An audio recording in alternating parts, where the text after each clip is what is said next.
নিজের দেশে নতুন বাড়িতে মুভ করা আর বিদেশে নতুন বাড়িতে মুভ করা দুটোর মধ্যে অনেক তফাৎ আছে।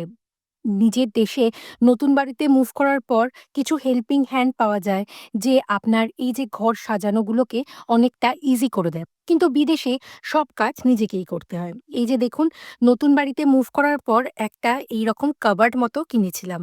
অনেক দিন থেকে ইচ্ছা ছিল বাড়িতে এরকম একটা কাবার্ড বানিয়ে রাখবো, যেখানে কিছু সোপ পিস, মাইক্রোওয়েভ, টোস্টার ইত্যাদি রাখবো। আসলে রান্নাঘরে এগুলো রাখলে বেশ একটু কেমন একটা ক্লামজি লাগছে।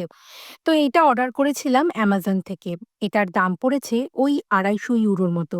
যদিও এটার ওপর ২০ ইউরোর মতো ছাড় পেয়েছি। অর্ডার তো করা হলো, বাড়িতে পৌঁছেও দিল অ্যামাজন। তারপরে যেটা মেইন কাজ সেটা হচ্ছে এটাকে অ্যাসেম্বল করা।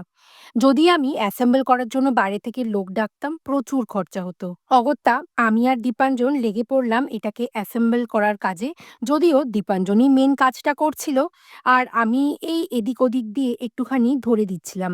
বিদেশের জীবন কিন্তু একদম এইরকম।